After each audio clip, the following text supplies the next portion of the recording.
Jonathas, tell us about the fascinating sort of world you've created inside the pavilion and also the amazing object that's standing in front of. The Brazilian Pavilion has the project Com Coração Saindo pela Boca, with the heart coming out of the mouth. And the visitors are invited to enter through one ear and leave out of the other. Basically, I've collected over 250 expressions which are metaphors of the body that we use in daily life in Brazil, to trying to translate situations, relations, but for my surprise, most of them would resonate with the political atmosphere in Brazil at the moment. So the ears are great metaphors of how things happen politically, where we have huge disasters going on, and the ones that should react or do things politically are not doing and not hearing. These expressions are like the ears, the heart, the finger, and many of them start being manifested in groups of photographs, sculptures, and a video installation. Behind here we have carrying the world with our shoulders, and it's basically like this carbonized world where the visitors can experience having it like a backpack and feeling the weight of it. The whole project as an inspiration of my childhood memories on the science fairs. When I was 4, I experienced entering the Boneca Eva, which was a huge doll of fiberglass where we could enter and understand how the body works, how it's her heart. We could sit on her tongue. Here we have a return of that, but the body is more political and socially charged. The heart is a huge installation of an inflatable that comes from the ceiling and starts taking the whole place of the second room. It becomes first like a tongue, then a heart, then a vomit, then a placenta, then a birth, and then it starts taking the whole place, and people have to negotiate the space with it. With the heart coming out of the mouth is both for when you're in the imminence of a tragedy, which is basically how we have been feeling and living in Brazil. So every day we could wake up and have a crazy speech of governors or something outrageous that happened and nothing's gonna be done about it. Or it's also having the heart coming out of your mouth can be something of an extreme emotion of a beautiful moment to come. We have election this year, for example, and I think we can have a chance of choosing which emotions, how we are going to deal with this ambiguity, metaphorically. There's so much physical tension that is involved in what we've all been through in so many ways in the last couple of years. Yes, I mean, this is not only about Brazil. Yeah. The world is passing through a very difficult moment, and I think language is a great metaphor of something that reminds that only collectively we can deal and resignificate this, the way we deal with our planet, with ourselves as a society, as a species, no? And speaking about species, the humanity, we live in the delirium that we own the world and we can take the resources as if they're infinite. And this takes me to the video installation that I have here. I've only seen the bit where there's this beautiful kind of interaction actually between a snake and a human, and it's sort of, the snake is menacing, but it's also seductive, it's also poetic. Yes, the video is called The Knot on the Throat, and it's a common sense to see snakes as a frightening animal, no?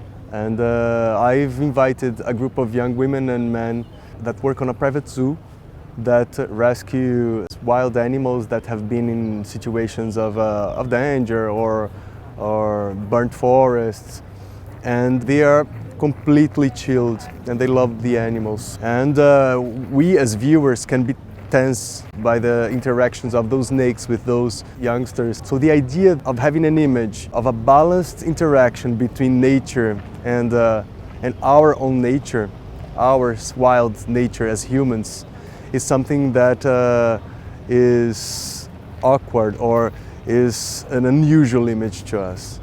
this to me speaks of our disconnection to nature. And each chapter, each act of these performative interaction with the snakes go faster and faster, and symbolically there are a series of zoom-ins in parts of the body, reminding us of our senses, the ears, the eyes, the mouth. And then we have some quick flashes of natural disasters. We'd say natural, but of course, disasters that humanity provokes in nature, or responses of nature to us humans. And as the exhibition is all about body, and the body which becomes an allegory of Brazil, allegory of the world, and everything is played in a literality, which in a way looks like the science fairs that we were talking about, the childish science fairs. But for me, this literality speaks of the absurdity of being in this feeling of shock in relation to the present. If I we have an expression that we're in pieces if we're really struggling to cope with something, which has just come to me in relation to all of these fragmented body parts. Yes, it's beautiful. You don't have that. We don't have this expression. Yes, we're in pieces. Yeah. Yes, this expression has everything to do because these parts of body, these chopped bodies. You feel disconnected. Yes, it's about this disconnection, but it's not like a dramatic butcher house. It's not. I didn't want to come in a documental way because I feel the present is way too depressing already. The energy is completely stuck in Brazil and pretty much in the world.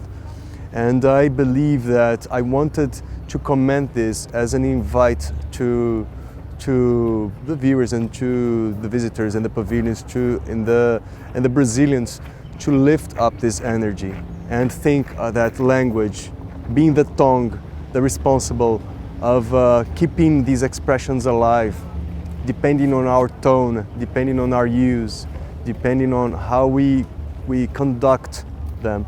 It makes me think that it's our own power to, as a group, restart rearticulating these libido, collective libido, like social, political libido, and through creation, reinvent the way we relate to ourselves and our decisions. And maybe this was one of the reasons that I chose to place right in the entrance the sculpture Rotten Finger, which is a finger pressing the buttons of our election system in Brazil. And this expression is used for someone that whatever he or she touches, a disaster happens or something wrong goes. Like the opposite of the Midas touch. Yeah. Exactly. Interesting. I mean, the implication is clear that obviously the real threat comes from us, not from other species. Yes.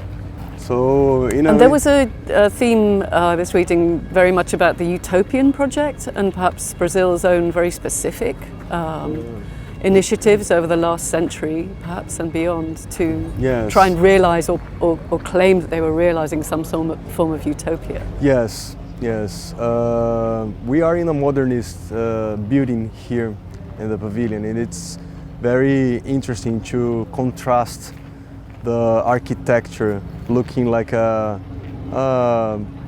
almost like an embassy, which is so much known of our architecture from the 60s and 70s, with this large ear which looks like a carnivalesque allegory of the present. I think. So you're ridiculing the sort of formality and pomp of a kind of very formal architectural style that pretends to be all about clarity. Modernism and light. itself came with a huge utopian manifesto of reinventing through architecture and the cities the way we perceive our way of being together. I mean, Brasilia is the most obvious example, Oscar Niemeyer. Exactly. Brasilia is absolutely one of the cities which was made to be ideal. We are in 2022 and we can see how this project failed in many senses. No, we in the world, not only in Brazil, we have pretty much 6 cities, no, like dealing with problems with trash, with unsustainability, with problems of living, with the excess of traffic, of cars. Putting things in perspective is a way of not only creating another trash and denying these histories. Many things were developed and are beautiful and great to honor, but things have to be put in perspective to reshift the orders. And going to delirium through these crazy allegories of the absurd is a way of somehow getting some breath, some oxygens, to go back into deep resistance and make good decisions for the future. Be that subjectively, through artworks, through poetry, or in the real life politics, no? In the activisms, in the choices that we do when we decide who represent ourselves. You also have a wonderful female proponent of a kind of utopian idea, Lina Bobardi. That's true. Yeah. Has been very much for the people in her interventions and been far more Lina successful. is an amazing figure, and she looked to the strength of the popular culture and the Northeast, where I come from. No? My work is pretty much based on being a Northeastern myself and speaking from the local, from Brazil, from the Northeast, from Latin America, to universal issues. And I'm fortunate that my works have been entering in conversation with other issues of other countries. And being in Venice is something like crazy, because I think I couldn't experience this dynamic so intensely of having here and feeling of having the heat of the international debate manifested in artworks. We can feel the geopolitics, no? Like here. You've had some good conversations with other artists and visitors, yeah. Yes.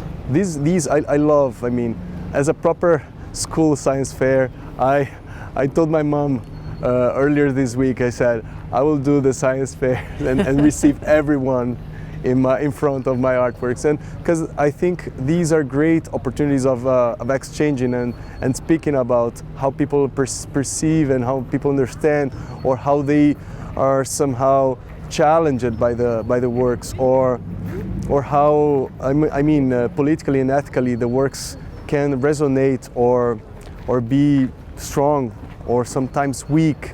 So these, it's about having a great ear, right? Yeah. And this we is saw a little group of school children at the entrance, so I very much hope you're there to receive them and to give them that sense. Yes, I've been seeing children. Anatomy is one thing, context is everything. Yes, I've been seeing these. I've been seeing a couple of children with the coração saindo pela boca, with the heart coming out of the mouth, the big balloon, and they were like mesmerized with the color, and it was very sweet, because it reminds me of my own 4-year-old being fascinated about Eva. And how wonderful that this might be their first encounter in what looked like the science fair of your youth, but in a very different space. That's true. Brilliant. Congratulations. Thank you very much. Thank you.